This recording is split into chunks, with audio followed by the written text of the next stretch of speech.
Hello everybody, in today's video we will be doing chapter 20, individual, group and team behavior. Before watching this video, I would request you to watch the chapters which I have already covered. The playlist of it is given in the description box below.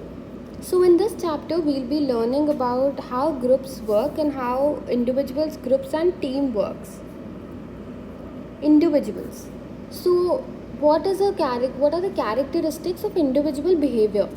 So although individual behavior patterns vary significantly, the underlying issues relating to the behavior are same for all people. So behavior, every person has a different behavior. We never really find the same exact same behavior, but then the underlying issues are always the same. What are the typical issues that affect individual behavior and performance at the work? So the first one is the motivation level. If an individual is highly motivated, they will do the job well. But if they are not motivated, they will not do the job well. So this relates to people's desire to perform tasks and put effort into their job. It can be affected by many factors including reward levels, recognition, social interactions at work and working conditions. All of them can be related to how motivated an individual is. And then we have perception. So individuals select, organize and interpret the stimuli they receive. Messages from managers are always subject to distortion, with the subordinate selecting parts of the message and interpreting it in light of their own experiences, wants and needs. So every person has a different perspective towards things, right? What I might find good, you might not find it good. What I like, you might not like it. So that's what perception means, that every person views the same situation in a different perspective, different perception. Attitudes. So these are persistent feelings and behavioral tendencies directed towards specific people, groups, ideas and objectives. That's how a person is, how a person behaves. That is their attitude towards certain things. And then we have personality. That is a combination of emotional, attitudinal and behavioral responses of an individual. Of course, you know what personality means. So when looking after staff, managers need to be aware of the differences in these 4 areas between individual members of the staff. What are the 4? Motivational level, perception, personality and attitude. A manager has recently emailed 2 individuals in his team asking for them to submit reports. One worker did so while the other failed to do. The second worker, when asked, stated that she thought that the wording of the email meant that it did not apply to her. So what does that mean? Perception. The way that girl or the guy perceived the message was like incorrect, right? So it differs. As I said, it differs. Everyone perceives a certain thing in a different manner. Role theory. So what is role theory? Every individual has a certain role which they have to perform in an organization. So this model suggests that the behavior of individuals depends on the people's expectations of them and how they are supposed to behave in a given situation. So a role is the pattern of behavior which is expected by someone who occupies a particular position. So there are several key terms which are relating to role theory that we must be aware of. So the first thing is role behavior. So the behavior which a person is expected to have while doing a certain specific role. So certain types of behavior can be associated with a particular role in an organization. For instance, a member of staff who expects to be promoted shortly may begin acting as if they've already got the role. So that's how a person behaves by taking a role, right? So if a person will be promoted and they know that they are going to be promoted, so they start behaving like they've already been promoted. So that's what is role behavior. And then we have role set. So what is role set? Like if I'm the leader and I have 5 people under me, okay, I'm in charge for those 5 people. So those 5 people are my role set. So somebody who's under me, who I'm responsible for, they are my role set. So this describes the people who respond to an individual in a particular role. For example, a clerk, a junior barrister would form a part of the senior barrister's role set. So that's what role set means, somebody who's working under me. And then we have role signs. So these are visible indications of a role. Styles of a dress, uniform are typical examples of role signs. For example, in the military, different uniforms and styles of dress indicate status and position of the hierarchy. So, what are role signs? Role signs are something which is visible to the eye, which we can see with our eyes. So, that is what is known as role signs, something which is physically visible, right? Like the uniform and like the cap or the hat or the badge, etc. So, role behavior, role set, and role signs. Role theory also identifies several problems with that these expected patterns of behavior may cause. So, what are the problems which can be caused? The first one is role ambiguity. So, this arises when an individual is unsure of what role they are to play, or others are unclear of the person's role and so hold back cooperation. So this can arise by an example, a new member joins an established group. So that is when people are not clear about their roles, or people are not clear about the roles of the others, so they don't cooperate. So that is what comes under the role ambiguity. And then we have role conflict. So this occurs when individuals find a clash between different roles that they have adopted. So if my friend and I work in the same office, we're friends, but at the same time I'm also his manager. So there is a role clash. I'm also his friend, but I'm also his manager as well at the same time. So that is known as a role conflict. Role incompatibility. This occurs when individuals experience expectations from outside groups about their role that are different to their own role expectations. So, incompatibility, somebody else's roles expectations might not be your role expectation, right? So, that was role ambiguity, role conflict, and role incompatibility. Rita works as the finance director for a small company. She has recently been asked by the HR department to take charge of hiring a new member of staff for her team. She wishes to hire the best candidate that she has interviewed, but knows that this will cost more than she has been allowed in her department. So, what is she experiencing? So, it's obviously a conflict, right? I mean, she doesn't know what to do now because she has a conflict with the other department. Like, she doesn't have the cause, but she has been ordered by the HR. So, that's clearly a conflict, right? Groups. So, what is a group? A group is any collection of individuals who perceive themselves to be a group. So, anybody who perceive themselves to be a group is a group. They have following characteristics. So, they have a sense of identity. The group has been defined boundaries, and it is clear who is within the group and who is not. And then loyalty to the group. Everybody is loyal to the group they belong. And then purpose and leadership. A group has a purpose, and individuals are chosen to join the group in order to help the group achieve its goals. So you know that's what a group is. I don't think there's something very difficult in that. And then there are two types of groups. So one is the informal group and one is the formal group.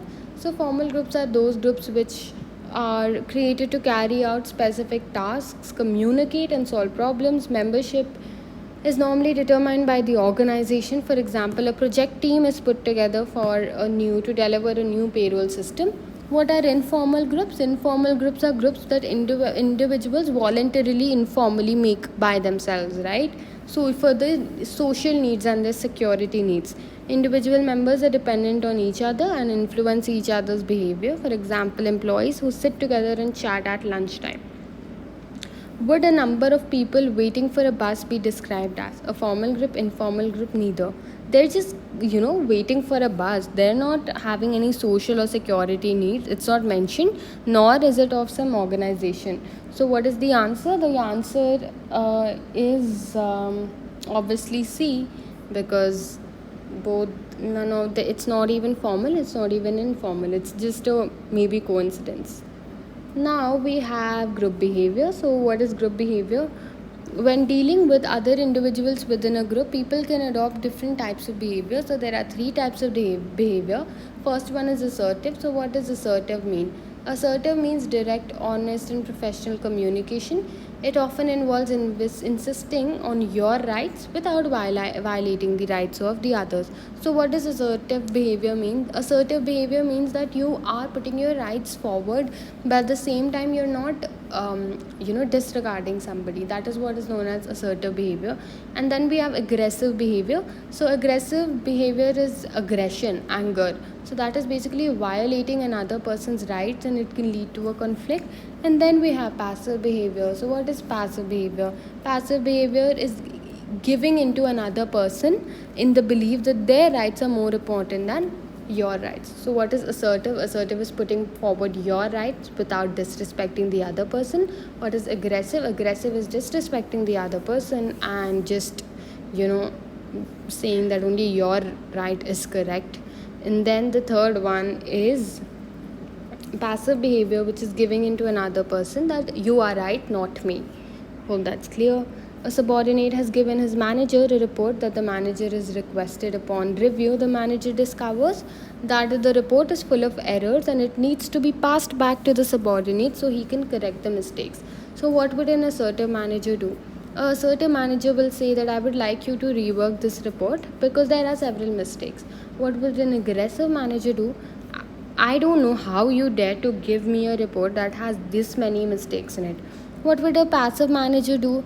The mistakes in the report were probably my fault for not explaining it to you properly. A colleague telephones you when you are okay, you can do it yourself, test your understanding before. Okay, so the contribution of individuals and teams to organizational success. So how does a group, how does the teams, or how does an individual contribute to the success of the business? Groups usually have several key benefits over individuals. These include a mixture of skills and abilities. So since we have people, so many people, so we have a mixture of skills and a mixture of abilities. Like everybody is different and everybody is doing different things. Everybody is good at different things. So we have various pool of skills.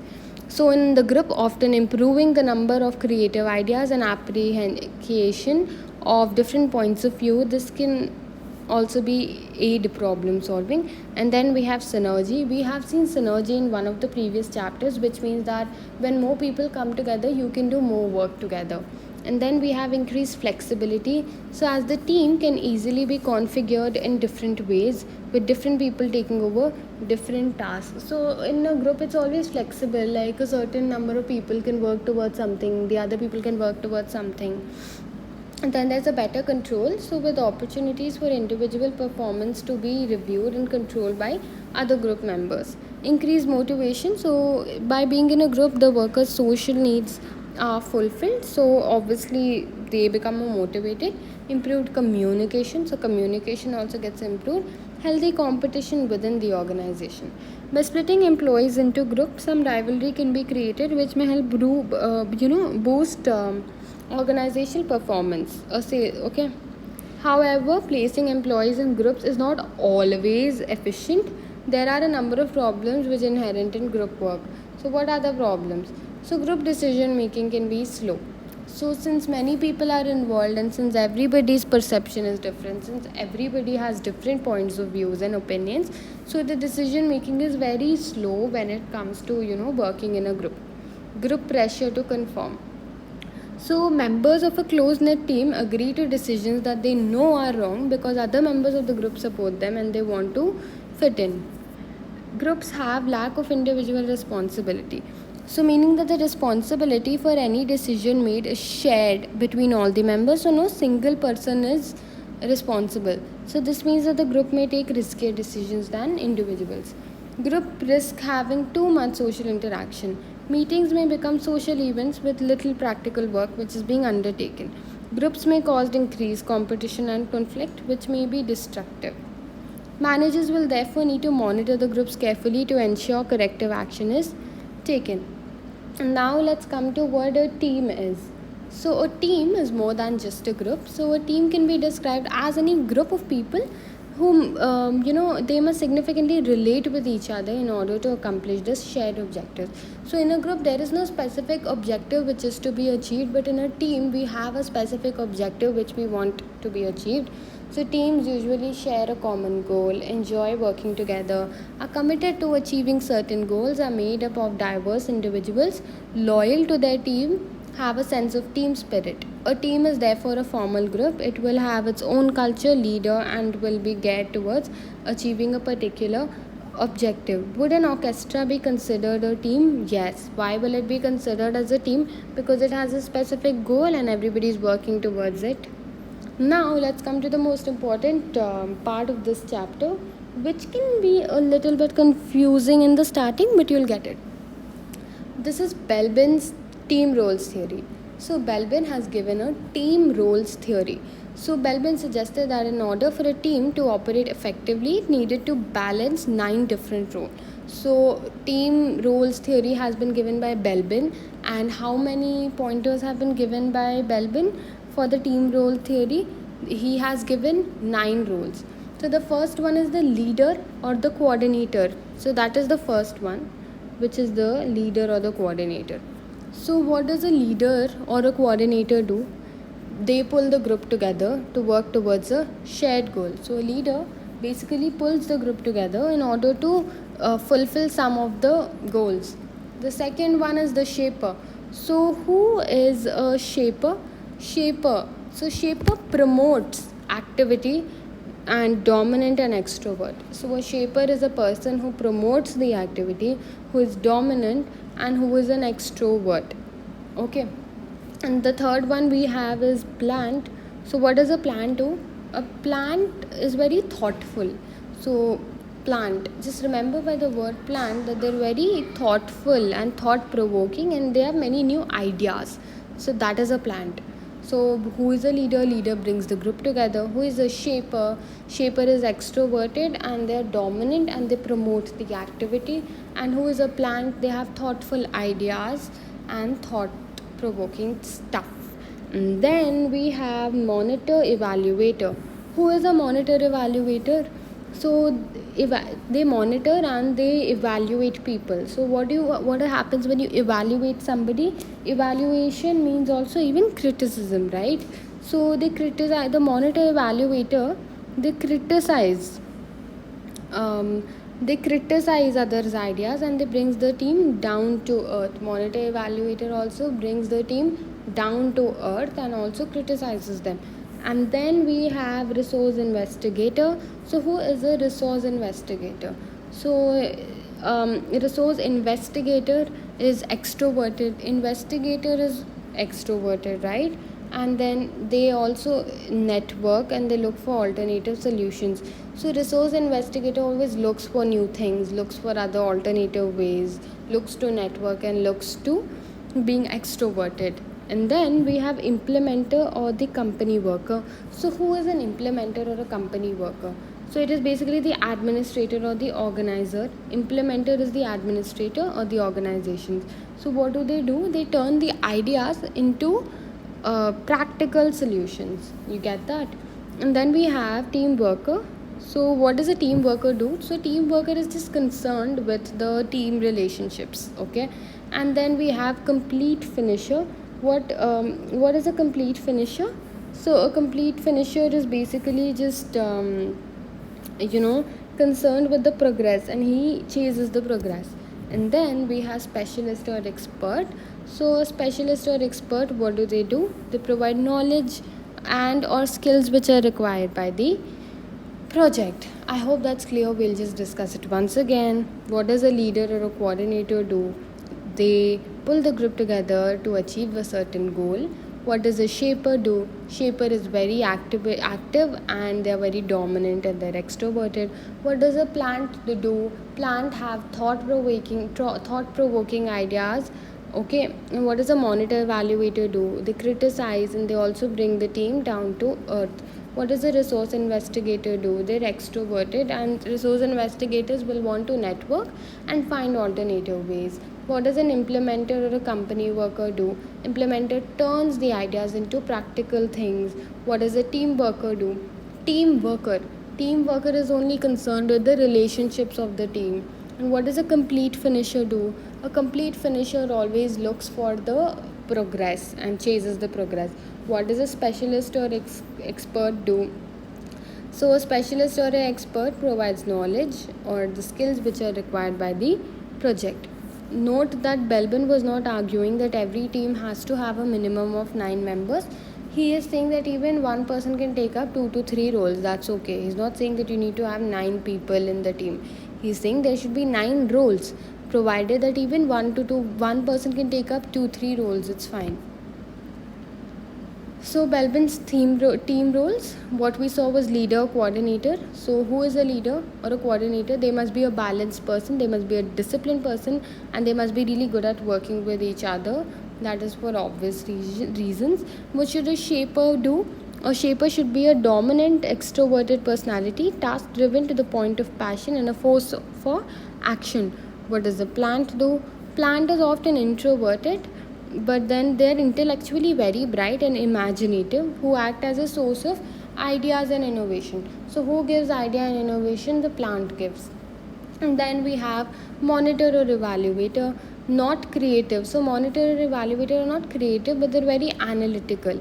So they examine the ideas, they examine everything, and then they give suggestions and they spot the flaws. And then we have resource investigator. So we know that popular social member of the team is the resource investigator. So resource investigator, who is the social member of the team? It is the resource investigator. Why? Because resource investigator likes to network as well, and a useful source of contacts but not ideas. So resource investigator does not have ideas of their own, they have contacts. They are good at communicating both with other members of the group and externally. And then we have the implementer or the company worker. So it is the administrator and an organizer, a trustworthy person. So the implementer basically makes the ideas into practical things. And then we have the team worker, who is concerned with the maintenance of the team, usually perceptive and diplomatic. So someone who is very diplomatic, someone who is very perceptive, what do? They are the team workers, and they help in maintaining the relationship of the team. Complete finisher. So complete finisher enjoys the detail and they pushes the team to meet the targets. And then we have specialist or expert. So they join the team when specialist advice is required on matters that are outside the competence of the team. Okay, I hope that's clear. Now let us just do the test your understanding. Robert is in charge of a group of 12 people involved in complex work. So who is Robert? Robert is in charge. So Robert is obviously the leader, right? Because Robert is in charge for everybody. So Robert is the leader. Hope that's clear. This is an ongoing nature. The group has been working together amicably and successfully for a considerable time. Its members value Robert's leadership and the backup given by Sophia. Backup is given by Sophia. So, who was the active person in the group who is dominant but not the leader? Yes, try to guess it. It is the shaper. So, obviously, shaper. So, shaper is Sophia in the illustration. Then we have, she elaborates on Robert's instruction and deals on his behalf with the group members, queries especially when he is absent on the group's business. Obviously that's a shaper. Much of the success of the group has been due to Peter, who is creative at problem solving. So Peter is good at problem solving. So what is that? So since Peter is a problem solver, we know that most of the ideas have been given by him. So he's very creative, so he's a plant. Okay. Lara, who has an encyclopedic knowledge and sources of supply and information. So Lara is encyclopedic. So what does encyclopedic mean? Encyclopedic also means that she is a resource investigator. Why? Because she has a lot of connections and information. Leo is an expert on charting and records. So Leo is an expert on charting and records. So Leo is a company worker. So which means he implements it into practical things. Ava is invaluable at sorting out disagreements and keeping everyone cheerful. So obviously she's concerned with the team relationship. Ava is a team worker. The remaining members also have roles which are acceptable to themselves and to others. I hope that's clear. Now, let's come to what Tuckman's stages of group development are. So, Tuckman argued that all the teams progress through four main stages of development. Let's just see how much chapter is left. 2, 3, 4. Okay, we're almost done. Okay, so Tuckman, who's Tuckman? Tuckman basically talked about the group development. So Tuckman argued that all the teams progress through four main stages of development: forming of the group, storming of the group, norming of the group, performing of the group. Added later, dorming of the group, adjourning and mourning of the group. So what did Tuckman say? First we need to form the group, and then we need to do storming, and then norming, and then performing, dorming and mourning. So let's now go into the detail of what Tuckman has told us about the group development. Forming. So the first stage is forming, which means that the team initially comes together, and then we have storming. So this is the conflict stage where roles and processes are challenged. So in storming we brainstorm, right? We storm. So this is a conflict stage where all the roles and the processes are challenged. And then we have norming. So norming is basically agreeing to things. Cooperation begins and roles are agreed. And then we have performing. So the team starts becoming productive. And then we have dorming, which is complacency starts within the team. You know what complacency is, right? We've done in the other chapter. Then we have adjourning, so the team completes its objective and disbands. Tuckman helps identify what needs are to be done to weld his team together. So the first stage of Tuckman was forming. So at this initial stage, the group is no more than a collection of individuals who are seeking to define the purpose of the group and how it operates. So first thing is forming the group. And then we have storming of the group. So most groups go through this conflict stage. In this stage, norms of attitude, behavior, etc. are challenged and rejected. So members of the group compete for chosen roles within the group.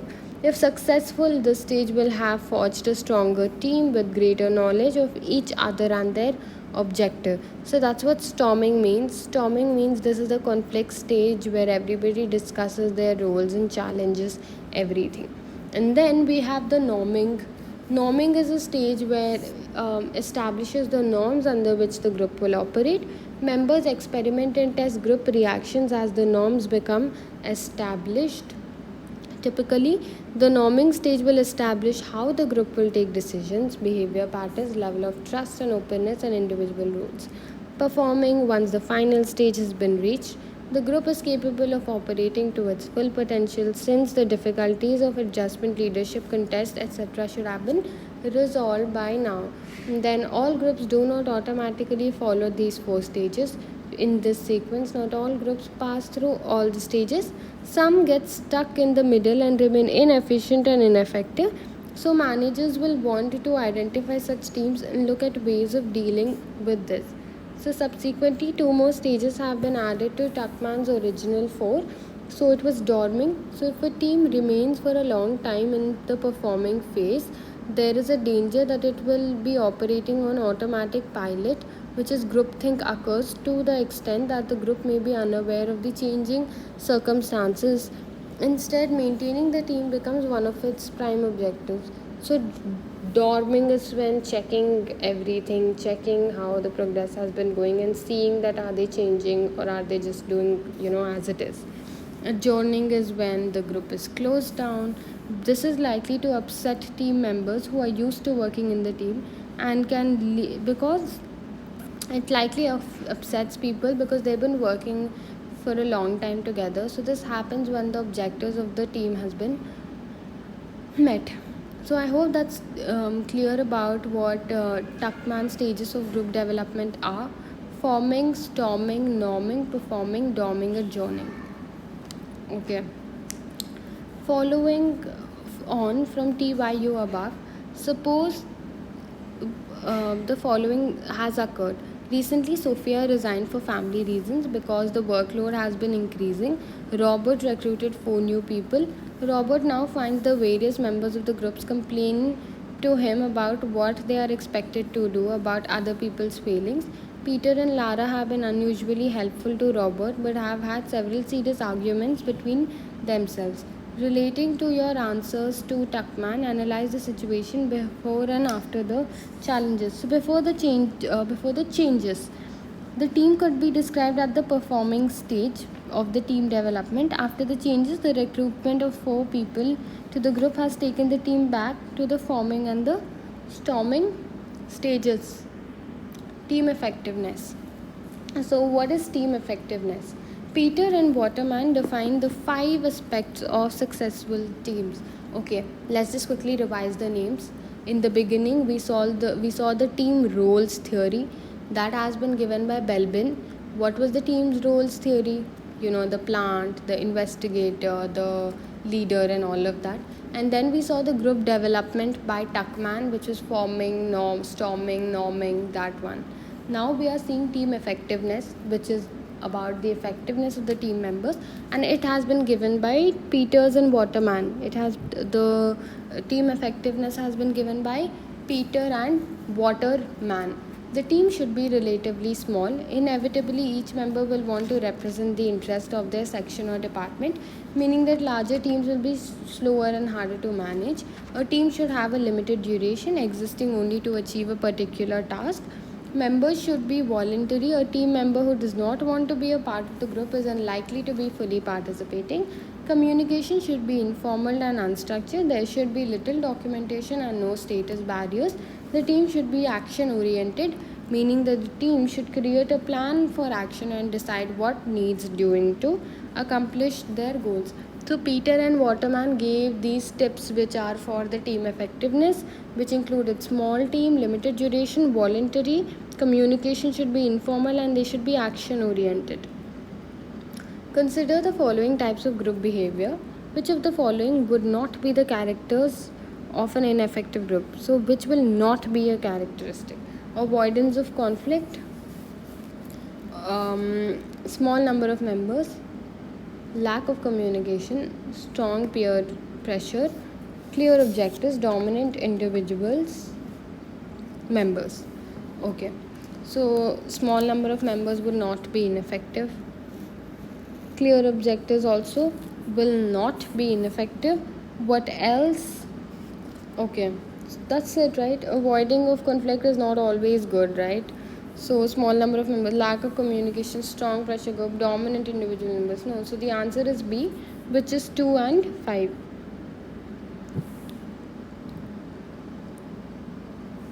Building the team and improving effectiveness. Teams are not always able to achieve their goals without some outside intervention or support from management. As such, managers may attempt to create team building exercises for workers. So, team building exercises are tasks which are designed to develop group members and their ability to work together. Team building exercises tend to be based around developing the team in several areas. So, what do they include? They include improved communication. So, the first thing is improved communication, such as through the use of problem solving exercises. So, there are various problem solving exercises which force all the team members to discuss a problem that the group is facing. Then we are building trust. So, building trust between team members will help the individual members to work as a group. And then we have social interaction between the individuals, so which can help to reduce conflict and increase the cohesion of the group. In addition to formal team building exercises, managers can attempt to reinforce the individual identity of team, strengthening team members' sense of belonging and improving the efficiency of the group. This can be accomplished in a number of ways, including giving the team its own name, its own office space, etc. So, how do we measure team effectiveness? So, there are many possible ways for you to measure the team effectiveness, which will include the degree to which the team achieved its stated objectives and the quality of its output. So, how much objectives, how many objectives have been achieved, or what is the progress, and what are the quality of the output that has been coming from the team. So, that is one way to measure the team effectiveness. Team member satisfaction. How satisfied are the members? This could be measured amongst other things by using labor turnover or absenteeism records. Efficiency, the resources used to achieve team objectives. So, objectives and quality, team member satisfaction and efficiency. Management could measure these through the use of questionnaires for team members, interviews, or direct observation of the team. So they could use questionnaires, or they could also use interviews, etc. Team rewards could then be designed to not only motivate the individuals but also to encourage cooperation and responsibility sharing in the team as a whole.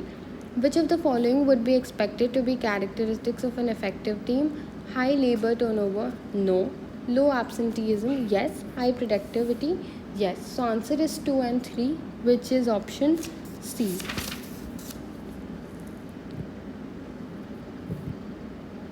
Ella has recently started a new job in a store.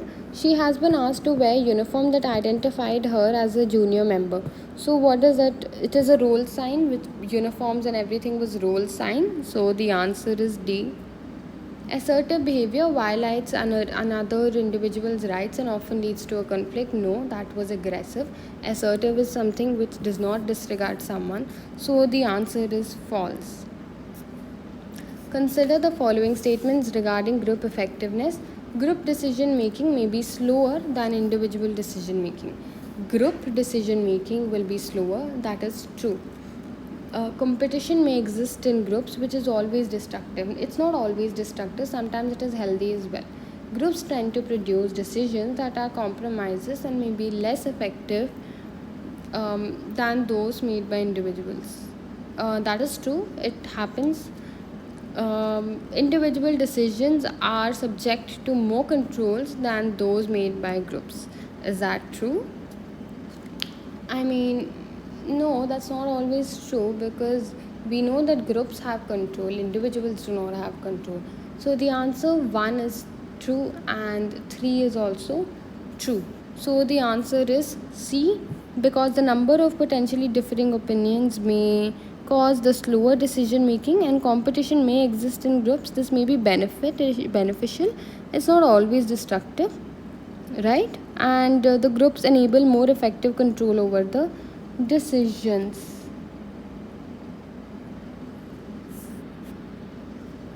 Which of the following types of behavior is most likely to diffuse conflict with dealing with other people? Okay, so behavior is more likely to diffuse conflict. So what causes conflict? It is always, so they are talking about something which diffuses conflict, not which causes conflict, which diffuses. So if you want to diffuse a conflict, so it is always assertive only, because being passive is ignoring the conflict. So it's always assertive. There are a number of models that look at the formation and development of teams, including Belbin and Tuckman's models. Consider the following individuals within a team. For each one, identify which of the Belbin's team roles are being described. Okay, so develops new ideas to help the team achieve their objectives. Okay, new ideas. So who gives the new ideas? New ideas are always given by the plant. I hope that's clear, right? So the third one is A. New ideas is always given by plant. Constantly checks up on team progress and tries to ensure that all the tasks are completed on schedule. So who is always chasing the progress? Can you recall it? Yes, it is the chaser. So who is the chaser? Complete finisher. So finisher is 4. So the answer of B is 4. Just a second. So the 4 is B. And then we have an extrovert individual who is strongly action oriented. So who is action oriented? Action oriented is always the shaper. We have seen that earlier as well. Identifies the flaws and inaccuracies. So somebody who critically examines everything. So that is the monitor or the evaluator. Is that clear? Okay. A team has been brought together within company G in order to design a new product. The product development manager has visited the team on 2 separate occasions to check on their progress. He is aware that the team development passes through several stages. The following sentences contains gaps which specify the appropriate state. Okay. On his first visit, the product development manager noted that the team had little or no conflict and was busy trying to decide how the group should organize its workload. The manager therefore concluded that the team was at the forming stage since there were no conflict and everything. So, the group is still at a forming stage. Is that true? And then the manager therefore concluded that the team was at the one stage. Okay. On his second visit, the product department manager felt that the team had reached the dash stage as they felt they had accomplished all major tasks that had been set and the team was meeting for largely social needs. So, what is that? The team appears to be in the dorming stage because they're meeting only for social reasons. Okay, now let us see what mistakes we have made. Let's read this first one again. On his first visit, the product development manager noted that the team had little or no conflict and was busy trying to decide how the group should organize its workload. So, this is not the forming stage. Why? Because the group has already been formed and they're busy discussing. So, this is the norming stage where the group is trying to agree on individual roles. So, what has been mentioned here that conflict is over. So, the storming is over and group has already been formed. There's nothing mentioned about people coming together. So, forming stage is also done, storming stage is also done. So, now they're in the norming stage. Okay, so this is the norming stage. And here, since everything is done and people are meeting only for dorming stage, this means that they're in the dorming stage. This is not the morning stage because the objectives are not completely achieved. So that's it, we're done with the chapter. I hope you understood the chapter. I would advise you to watch the other chapters as well. The link of the playlist is given in the description box below. Thank you.